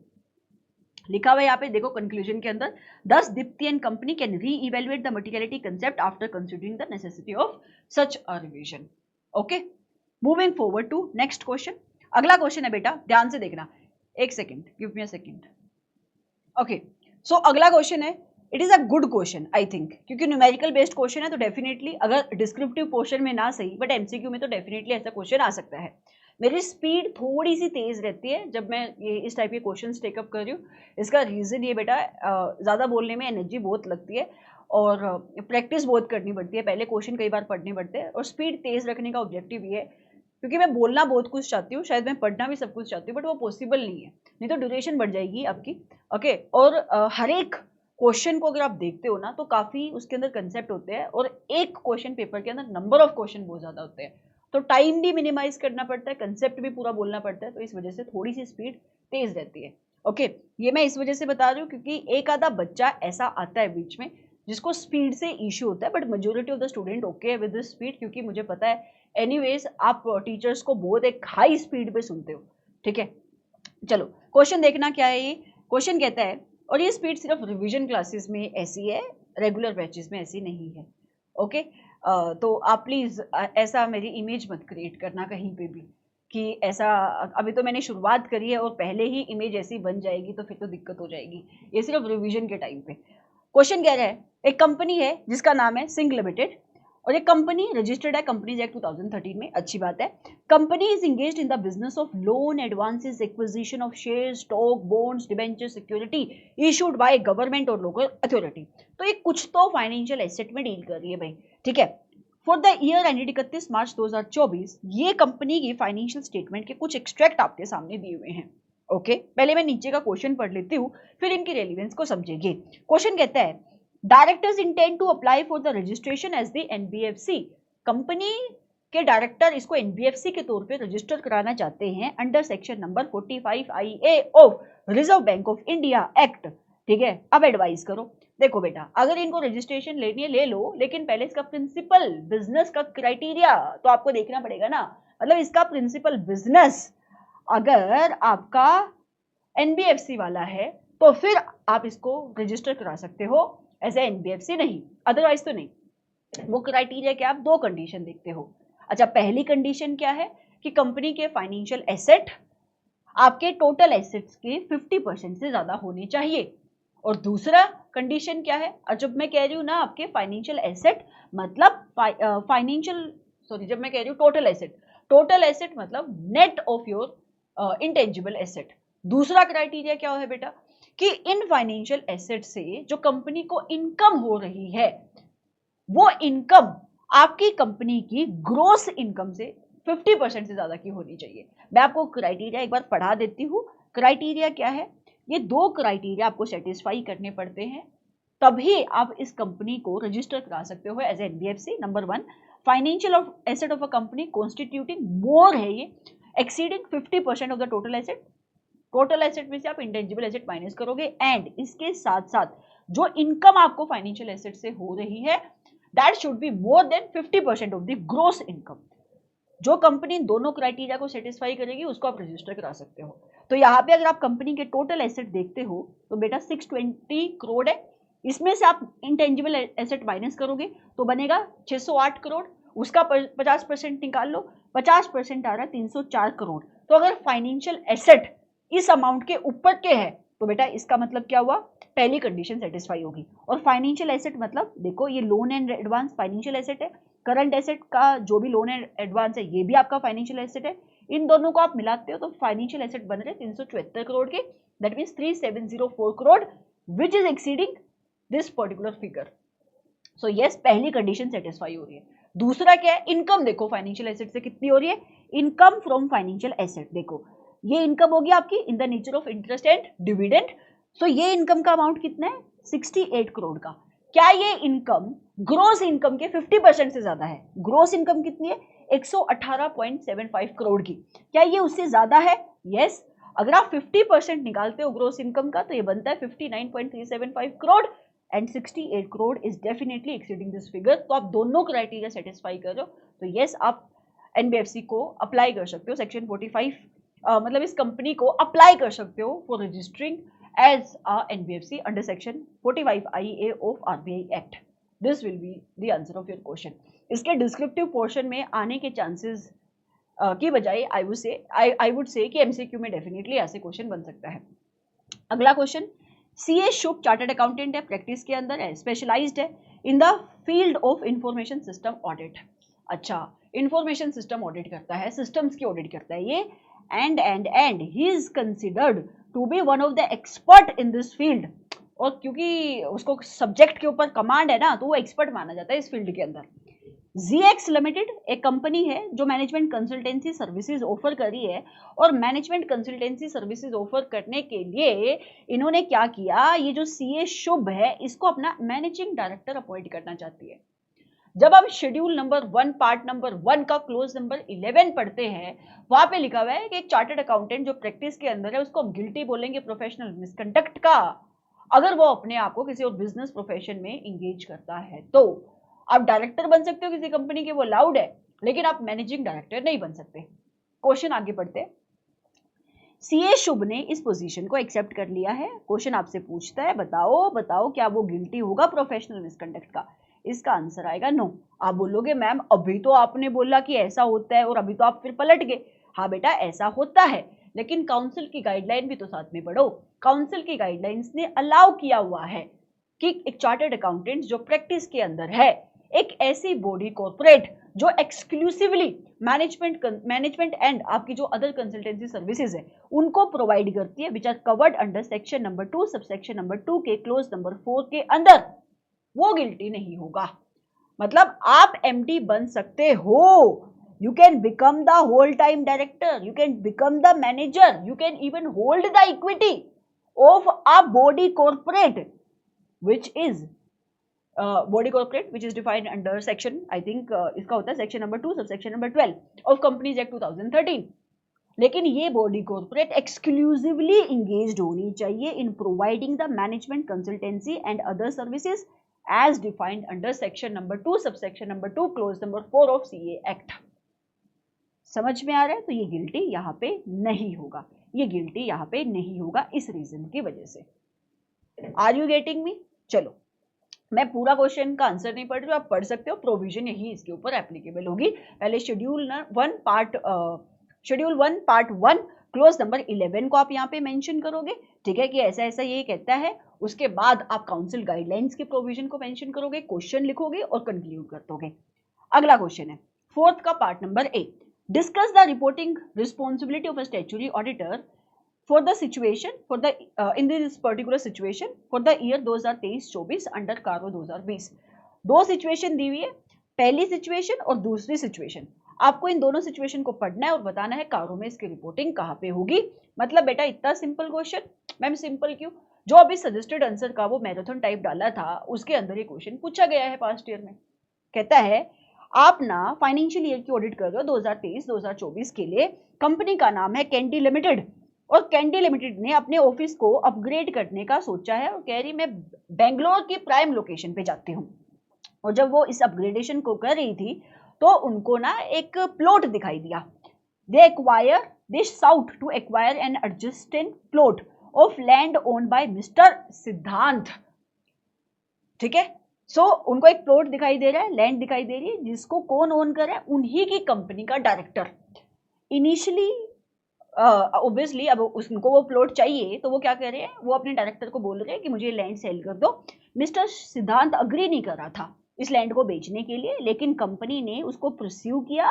कहता और कंपनी ने उसको क्या ऑफर दिया कि आप टेंशन मत लो, एक बिल्कुल ही हमारे ऑफिस के पास ही एक और लैंड है। अच्छा, ऑफिस के पास नहीं, एक इसी स्ट्रीट के आसपास एक और लैंड है, उसका साइज तो इससे भी बड़ा है, आप ये लैंड हमें दे दो, इसके एक्सचेंज में आप वो लैंड ले लेना। एक एसेट के बदले में दूसरा एसेट आपने ले लिया विदाउट एनी कंसिडरेशन। समझ में आ रहा है? तो नॉन कैश ट्रांजैक्शन आप अपनी कंपनी के डायरेक्टर के साथ कर रहे हो। सेक्शन नंबर कौन सा है? 192। और कारो में इसकी रिपोर्टिंग होगी। यस, कारो में इसकी रिपोर्टिंग होगी। कहाँ पे होगी कारो में इसकी रिपोर्टिंग? तो बेटा क्लोज नंबर 15 में कारो में आप इसकी रिपोर्टिंग करोगे। दो चीज़ों की रिपोर्टिंग होती है। ऑडिटर सबसे पहले कारो में रिपोर्ट करेगा कि क्या नॉन कैश ट्रांजैक्शन आपने अपने कंपनी के डायरेक्टर के साथ करी? इफ यस, क्या सेक्शन नंबर 192 के प्रोविजन का आपने कंप्लायंस किया? एंड ऑल्सो क्योंकि आपकी कंपनी का डायरेक्टर रिलेटेड पार्टी है तो एक और यहाँ पे क्लोज एप्लीकेबल हो जाएगा और वो होगा बेटा क्लोज नंबर 8 ऑफ कारो। तो यहाँ पे भी आपको मेंशन करना पड़ेगा कि ये जो ट्रांजैक्शन आपने रिलेटेड पार्टी के साथ करी whether same is in compliance with section number 177 and section number 188 of Companies Act or not। ठीक है, तो यहाँ पे दो जगह पे रिपोर्टिंग हो रही है, 8 के अंदर in close number 8 and close number 15। दूसरी सिचुएशन क्या है, ध्यान से देखना, कहता है ऑन 15 मई 2023 एक TDS survey was carried out in the premises of this particular company. SSO industries limited के प्रीमाइसेस में टीडीएस सर्वे कैरी आउट किया गया in accordance with the provision of income tax act. Survey team pointed out certain lapses regarding non deduction of tax at source. तो उनको पता लगा कि भाई आपने टीडीएस तो पे ही नहीं किया, मतलब सॉरी डिडक्ट नहीं किया आपने TDS. And subsequently deputy commissioner of income tax TDS raised a demand of ₹25 lakh. आपके ऊपर डिमांड आ गई है, 25 लाख रुपए आपको पे करने हैं ऑन द कंपनी, क्योंकि अब आपको मान लिया गया है एसएससी इन डिफॉल्ट। आपको क्या मान लिया गया? You are an SSC in default. The company has not deposit the demand raised and filed the appeal against this particular order on 1st March 2024। Statutory demand है, ठीक है, स्टैच्यूटरी ड्यूज है, आपने पे नहीं किया, डिस्प्यूट में चल रहा है, कारों में कहां पे रिपोर्टिंग होगी? इससे सिंपल क्वेश्चन कहां पे आ सकता है बेटा? पैरा नंबर 3 का क्लोज नंबर 7 का बी, वहां ये रिपोर्टिंग होगी। समझ में आ रहा है? सो it is a very very simple question. ठीक है, आप इसको पढ़ सकते हो, मैं आपको रिकंसाइल करा देती हूँ, क्या सही में वहीं पे रिपोर्टिंग हो रही है? Yes, as per clause number 7 B para number 3 का। तो पैरा नंबर 3 का क्लोज नंबर 7 का जो सेकंड आपका पॉइंट है वहां पे आप इसको कवर करते हो। ऑडिटर को रिपोर्ट करना पड़ेगा where statutory dues have not been deposited on account of any dispute, क्योंकि आप अपील में चले गए ना। यस, आपने अपील फाइल कर दी है, सो आप डिस्प्यूट में हो गए ये मैटर, तो आप बताओगे कितने अमाउंट का डिस्प्यूट है, किस फोरम में वो केस पेंडिंग है, तो ये सारी चीजें आप यहाँ पे रिपोर्ट करोगे। Next question is very simple question, section number 138 की एप्लीकेबिलिटी के ऊपर ये क्वेश्चन है बेटा, और बहुत ही सिंपल सा क्वेश्चन है। नीचे 3 कंपनीज दी हुई है, आपको बताना है इन तीनों कंपनी में से कौन सी कंपनी के ऊपर सेक्शन नंबर 138 के अकॉर्डिंग मैंडेटरी है इंटरनल ऑडिटर को अपॉइंट कराना। सो प्रोविजन ये कहती है सेक्शन नंबर 138 की कि एवरी लिस्टेड कंपनी उसके लिए मैंडेटरी है to appoint the internal auditor irrespective of the criteria given here. तो आपको क्राइटेरिया देखने की जरूरत ही नहीं है, अगर वो लिस्टेड कंपनी है तो उसको अपॉइंट कराना ही पड़ेगा एक इंटरनल ऑडिटर को। सो XYX limited is a listed company, तो यस इसको तो अपॉइंट कराना पड़ेगा इंटरनल ऑडिटर को। दूसरी कंपनी है आपकी अनलिस्टेड पब्लिक कंपनी, इसमें से 4 क्राइटेरिया आप देखते हो और चारों क्राइटेरिया में से इस कंपनी ने कोई भी क्राइटेरिया सेटिस्फाई कर दिया सो उसके लिए मैंडेटरी हो जाएगा to appoint the internal auditor. सबसे पहला क्राइटेरिया क्या है? Paid up share capital. अगर पेड अप शेयर कैपिटल है इस पर्टिकुलर कंपनी की which is an unlisted public company 50 crore या मोर की प्रीसीडिंग फाइनेंशियल ईयर में आप देखोगे तो इसके लिए मैंडेटरी है। सो इस कंपनी के लिए मैंडेटरी है। अगर इसकी टर्नओवर है प्रीसीडिंग फाइनेंशियल ईयर में देखोगे ये भी 200 करोड़ या उससे ज्यादा की, तो इसके लिए मैंडेटरी है। अगर इसने लोन लिया है किसी भी बैंक या पब्लिक फाइनेंशियल इंस्टीट्यूशन से of an amount exceeding 100 crore और more at any given point of time during the preceding financial year, तो इसके लिए मैंडेटरी है। अगर इसने पब्लिक डिपॉजिट एक्सेप्ट करे हैं और वो पब्लिक डिपॉजिट जो आपके आउटस्टैंडिंग है ऑफ एन अमाउंट क्या उनका 25 करोड़ या उससे ज्यादा का, तो इसके लिए mandatory to appoint the internal auditor. तो यहाँ पे unlisted public company paid up share capital criteria को सेटिस्फाई कर रही है, तो यस इस कंपनी के लिए भी मैंडेटरी हो जाता है बेटा to appoint the internal auditor. Whereas अगर एक अनलिस्टेड प्राइवेट लिमिटेड कंपनी है तो उस गिवन सिनेरियो के अंदर आप पेड अप शेयर कैपिटल वाला क्राइटेरिया नहीं देखते, आप ये दोनों क्राइटेरिया देखते हो और लिमिट आपकी सेम ही रहती है। यहाँ पे भी 200 करोड़ और मोर और यहाँ पे भी एक्सीडिंग ₹100 करोड़ और मोर। ठीक है, सो इस गिवन सिनेरियो के अंदर कोई भी क्राइटेरिया ये सेटिस्फाई नहीं कर रही आपकी कंपनी। ओके, सो आप सारी कंपनी के केस में इंटरनल ऑडिटर अपॉइंट कराओगे except this third company which is GFG private limited. यहाँ पे इसका आंसर यही लिखा होना चाहिए। ठीक है, so this is your answer. So GFG limited is not required to appoint an internal auditor. Next question है, एक कंपनी है जिसका नाम है पीच प्राइवेट लिमिटेड, और उन्होंने रिक्वेस्ट की है सीए अंगद को, जो कि एक प्रैक्टिसाइजिंग चार्टर्ड अकाउंटेंट है, कि आप ना डिजिटली साइन कर दो। क्या साइन करने को बोल रहा है? The form related to the resignation of mister Ravi, who is one of the director of peach private limited, along with the copy of resignation letter to be uploaded on the website of the ROC।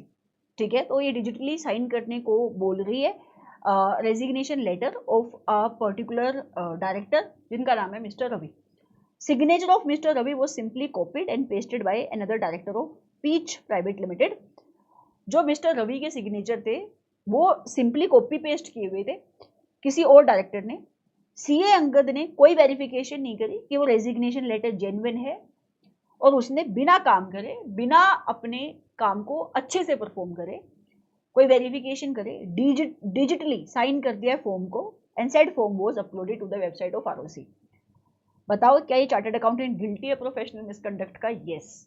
कौन से schedule के, कौन से part के, कौन से close में ये गिल्टी होगा? सीधी सी बात है, ग्रोसली नेग्लिजेंट है, तो ये गिल्टी होगा क्लोज नंबर 7 में, शेड्यूल नंबर 2 के पार्ट नंबर 1 के क्लोज नंबर 7 में। समझ में आ रहा है? यहाँ पे आप 2 नहीं लगा सकते क्योंकि फाइनेंशियल स्टेटमेंट की बात नहीं हो रही। यहाँ पे आप 8 नहीं लगा सकते क्योंकि ये ओपिनियन देने की बात नहीं कर रहा है।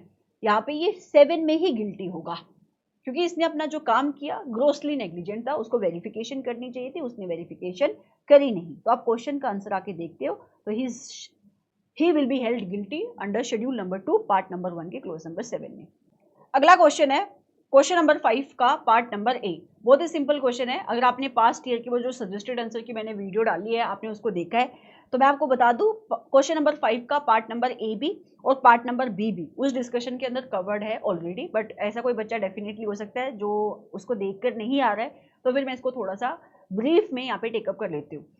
क्वेश्चन नंबर 5 का पार्ट नंबर ए कहता है कि आप ना चार्टर्ड अकाउंटेंट फर्म हो, आप स्टैट्यूटरी ऑडिट कंडक्ट कर रहे हो कंपनी की जिसका नाम है ग्रैक लिमिटेड पिछले 2 सालों से।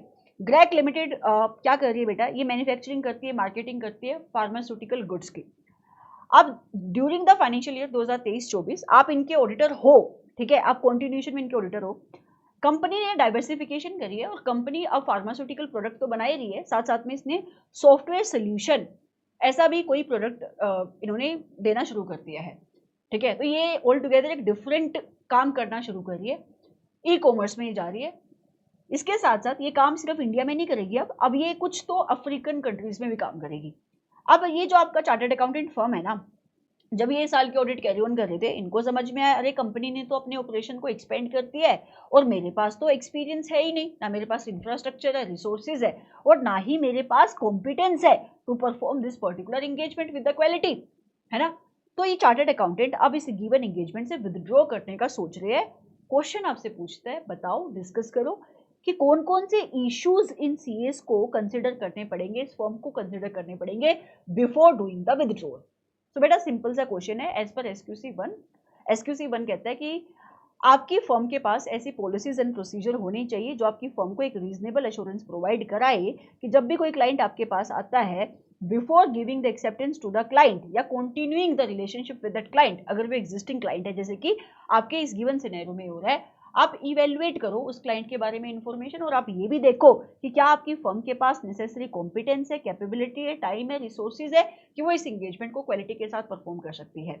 और SQC1 के अंदर ही ऐसा लिखा हुआ है बेटा, क्या आपकी फर्म की ये पॉलिसीज एंड प्रोसीजर 3 इश्यूज को भी एड्रेस करेंगी। और वो इश्यूज क्या है?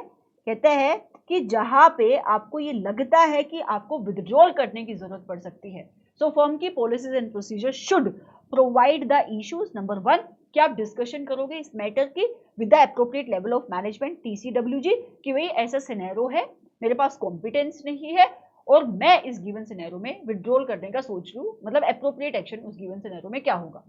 और अगर आप कंसिडरेशन करने के बाद ये कंसिडर करते हो कि आप विड्रॉल करोगे, तो भी फर्म की policies and procedure should provide क्या आप डिस्कशन करोगे मैनेजमेंट के साथ, कम्युनिकेट करोगे TCWG के साथ, उनको बताओगे कि मैं विड्रॉल कर रहा हूं इंगेजमेंट से, या अगर आप क्लाइंट रिलेशनशिप से भी विड्रॉ कर रहे हो तो बोथ क्लाइंट रिलेशनशिप से मैं विड्रॉ कर रहा हूं, या दोनों को आप छोड़ के जा रहे हो, आप बताओगे उनको विथड्रॉल आप विथड्रॉल कर रहे हो ये बताओगे, और किन रीजंस की वजह से विथड्रॉल कर रहे हो ये भी बताओगे।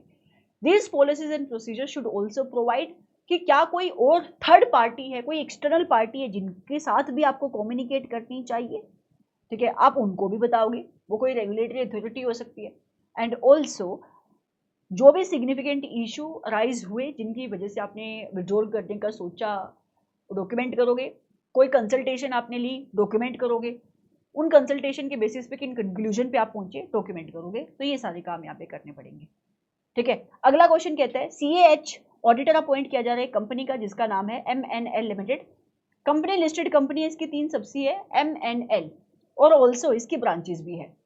तो इस गिवन सिनेरियो में आप ऑडिट कर रहे हो CFS की, और इस कंपनी की सब्सिडी और ब्रांचेस भी है, और इन कंपोनेंट के भी ऑडिटर अपॉइंट किए गए हैं। मतलब कंपोनेंट के ऑडिटर कोई और है और CFS के ऑडिटर आप हो।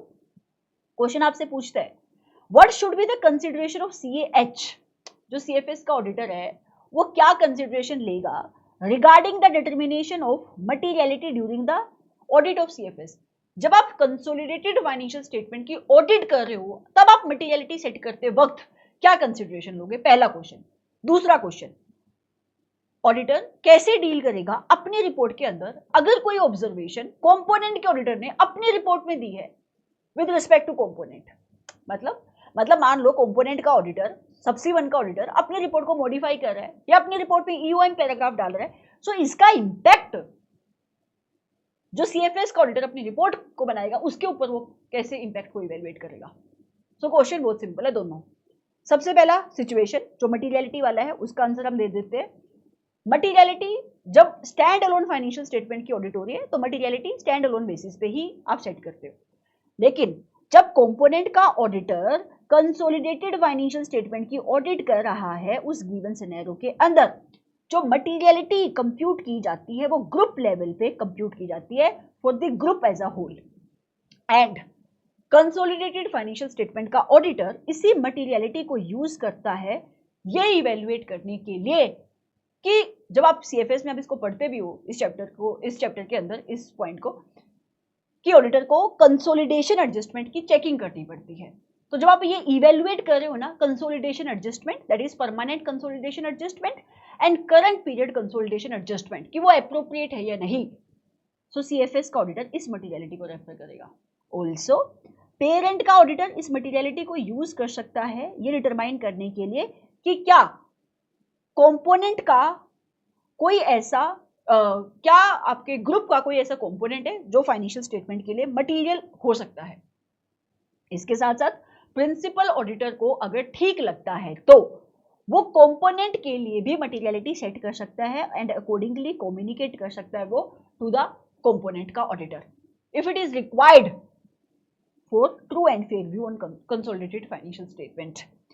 फोर्थ पॉइंट कहता है प्रिंसिपल ऑडिटर कंपोनेंट के ऑडिटर से कंफर्मेशन भी मंगवा सकता है on the aspect like independence, कि वो इंडिपेंडेंट के साथ कंप्लायंस कर रहे हैं, कोड ऑफ एथिक्स के रिक्वायरमेंट के साथ कंप्लाई कर रहे हैं and other information.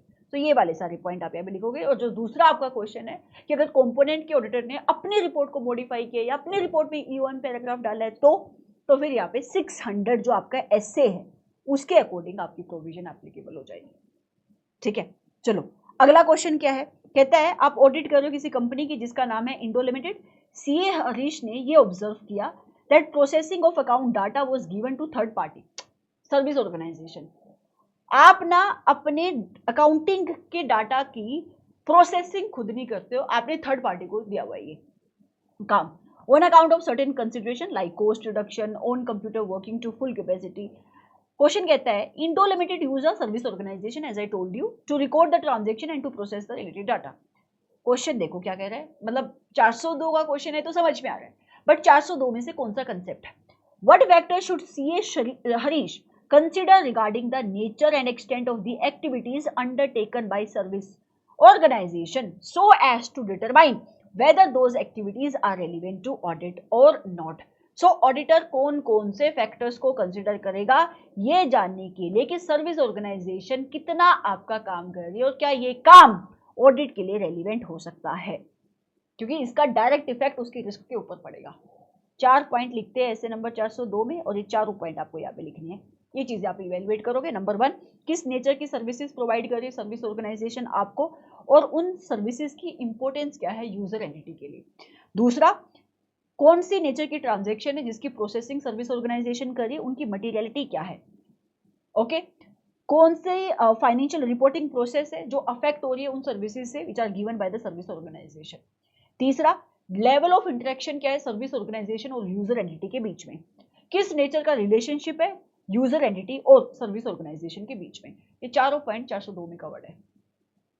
Question number 6 का पहला part, you are engaged by the Messrs Viva Limited to examine and report on the prospective financial information। चलो कोई तो नए सिलेबस का क्वेश्चन आया, SAE 3400 है ना, आपको अपॉइंट किया जा रहा है for doing the examination of the prospective financial information which the management of the company has prepared for the presentation at an investor meet program organized by the state government to attract investment in their state। So basically state government एक programme organise करी है जहाँ पे जिसको भी funding चाहिए वो अपनी एक पिच तो मतलब वो अपना प्रेजेंट करे कि भाई जो भी उनका प्रोजेक्ट वगैरह है और उसको वहाँ से फंडिंग मिल जाएगी। ओके, अभी प्लीज मेरी प्रोनाउंसिएशन पे मत जाना। ओके, तो वहाँ से उनको फंडिंग मिल जाएगी। सो अब ये क्या कर रही है, अपनी प्रोस्पेक्टिव फाइनेंशियल इंफॉर्मेशन बना रही है। ओके, क्योंकि इनको भी फंडिंग चाहिए होगी और वहां पे चार्टर्ड अकाउंटेंट से उनकी एग्जामिनेशन करा रही है, इसको एश्योरेंस चाहिए प्रोस्पेक्टिव फाइनेंशियल इंफॉर्मेशन के ऊपर। Company in its vision document describe कर रही है various plans and proposal of the company with projected financial goals and means to achieve the same. तो उन्होंने अपना विजन डॉक्यूमेंट बनाया और वहां पे डिस्क्राइब किया मेरा प्लान क्या है, ठीक है, और मैं कौन से मीन्स को यूज करके अपने गोल्स को मीट करूंगी, मेरे गोल्स क्या हैं, and various benefits accruing to its economic development of the state. और डेफिनेटली क्योंकि स्टेट आपको फंडिंग कर रहा है तो उसके प्रोजेक्ट से स्टेट को क्या बेनिफिट होगा आप ये भी बता रहे हो। Question, what important matters will be considered by you मतलब कौन, यू मतलब that person who is giving the assurance over this prospective financial information as per SA number 3400। आप कौन से फैक्टर्स को कंसिडर करोगे जब आप डिटरमाइन कर रहे हो एनटीई क्या होगा आपके एग्जामिनेशन प्रोसीजर का, जब आप अश्योरेंस प्रोवाइड कर रहे हो on the prospective financial information. कहानी बताई, क्वेश्चन बहुत सिंपल पूछ लिया है ना, तो आप समझो ना आपकी कॉम्पिटेंस क्या है। आप कह रहे हो मेरी कॉम्पिटेंस अच्छी है तो NTE of the procedure will be less. आप समझो आपका क्लाइंट के साथ एक्सपीरियंस क्या है, आप कह रहे हो मैंने पहले भी काम किया, NTE of the procedure will be less. आप देखो पोटेंशियल रिस्क कितना है, अब रिस्क ज्यादा है तो NTE of the procedure will be more. ये सारे फैक्टर्स तो आप कंसिडर करते हो, यहाँ पे कुछ नया नहीं कर रहे हो आप, जो आप नॉर्मल ऑडिट के केस पे भी करते हो तो यही सारी चीजें होती है। देखो यही लिखा हुआ है एज पर ऐसे ही नंबर 3400। जब आप ये डिसाइड कर रहे हो कि किस नेचर के प्रोसीजर आपको अप्लाई करते हैं एग्जामिनेशन का, किस टाइमिंग पे आप प्रोसीजर परफॉर्म करोगे, कितना काम आप करोगे, तो ये सारे फैक्टर्स आप कंसिडर करोगे। क्या आपने पहले भी क्लाइंट के ऊपर काम किया है तो आपका नॉलेज क्या है क्लाइंट को लेकर। दूसरा, कॉम्पिटेंस क्या है क्लाइंट की regarding the preparation of prospective financial information. उनकी कॉम्पिटेंस अच्छी है मतलब गलतियां वहां पे होने के चांसेस कम होंगे तो आप अपना काम कम कर सकते हो। वही तीसरा पॉइंट, गलतियां होने के चांसेस कितने हैं, आप कह रहे हो ज्यादा है तो काम आप ज्यादा करोगे। प्रोस्पेक्टिव फाइनेंशियल इंफॉर्मेशन के अंदर सब्जेक्टिविटी कितनी इन्वॉल्व है, जितनी ज्यादा सब्जेक्टिविटी होगी ना उतना रिस्क बढ़ेगा, जितना रिस्क बढ़ेगा उतनी चेकिंग आपको ज्यादा करनी पड़ेगी। अच्छा, जिन सोर्सेज को यूज करके प्रोस्पेक्टिव फाइनेंशियल इंफॉर्मेशन बनाई जा रही है क्या वो रिलायबल है, आप कह रहे हो हाँ तो ठीक है, फिर रिलायबल है तो फिर अकॉर्डिंगली आपकी चेकिंग कम हो जाएगी। Stability of the entities business अगर स्टेबल है, वोलेटिलिटी ज्यादा नहीं है तो फिर रिस्क कम है, रिस्क कम है तो एक्सटेंड ऑफ प्रोसीजर कम हो जाएगा। एंगेजमेंट टीम का एक्सपीरियंस क्या है क्लाइंट के साथ, या एंगेजमेंट टीम का एक्सपीरियंस क्या है उस टाइप के बिजनेस के साथ जिसमें आपका क्लाइंट इन्वॉल्व है, ठीक है, मतलब जिस टाइप के बिजनेस को लेकर आप ये प्रोस्पेक्टिव फाइनेंशियल इंफॉर्मेशन बना रहे हो। ओके, सो ये सारे फैक्टर्स आप कंसिडर करोगे। जब आप नॉर्मल ऑडिट में भी एनटीई डिसाइड करते हो ना कि मुझे कितना काम करना है, कहीं ना कहीं ऐसे ही प्रोसीजर ऐसे ही फैक्टर्स आप कंसिडर करते हो। बी पार्ट, श्री लिमिटेड है, एक लिस्टेड कंपनी है, रजिस्टर्ड ऑफिस इसका मुंबई में है, मैन्युफैक्चरिंग करिए various types of yarns to be supply to textile mills. ये क्वेश्चन भी हम सजेस्टेड आंसर में कवर कर चुके हैं, पास्ट ईयर का क्वेश्चन है, ठीक है। सो अगर आपने नहीं देखी है वो क्लास, अभी भी टाइम है, आई वुड से कि प्लीज देख लो। जो भी बच्चा इस क्लास को सही टाइम पे देख रहा है, बहुत सारे कम बच्चे ही होंगे जो इस एमटीपी को देखेंगे मुझे पता है, बट एनीवेज कहते हैं श्री लिमिटेड है, लिस्टेड कंपनी है, रजिस्टर्ड ऑफिस इसका मुंबई में है, मैन्युफैक्चरिंग करती है यान की, उस यान को यूज करके कपड़ा बनाया जाता है।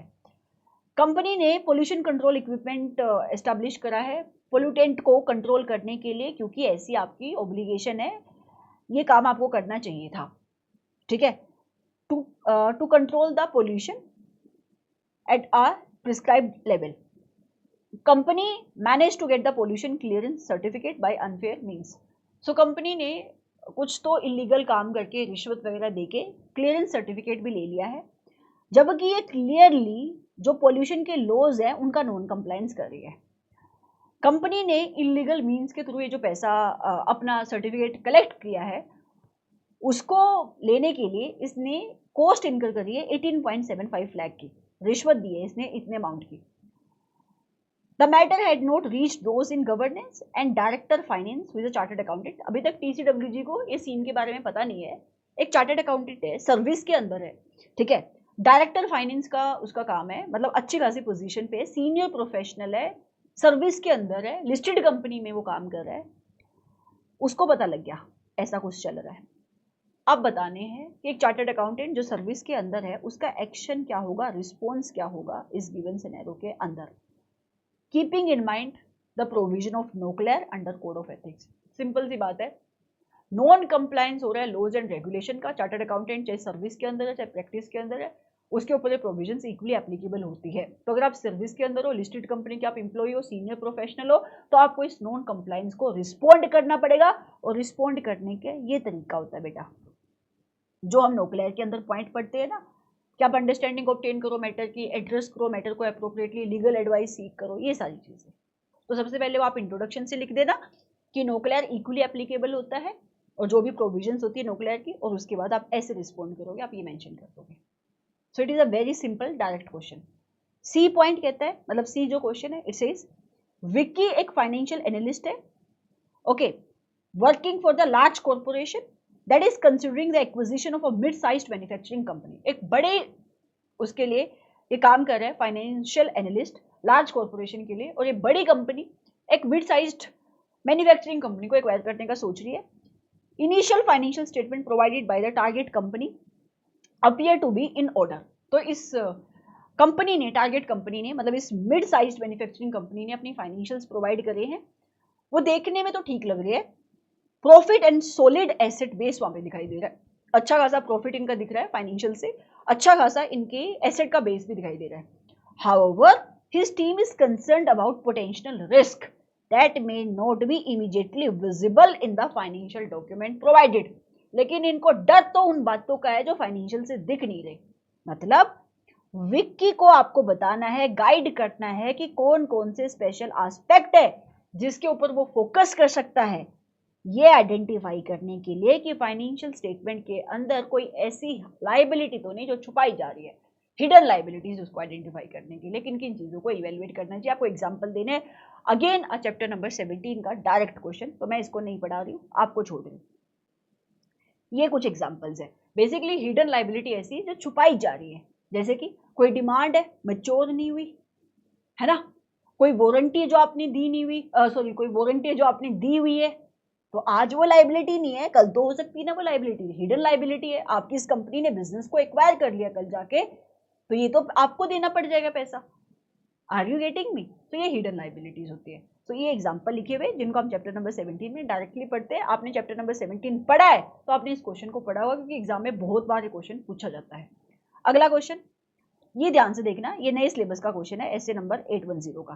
कहता है CAY ऑडिटर है स्टेक लिमिटेड का, और कंपनी ने, अच्छा, एक company that has recently faced material misstatement in its financial records leading to an adverse opinion on the audited financial statement for the financial year 2023-24।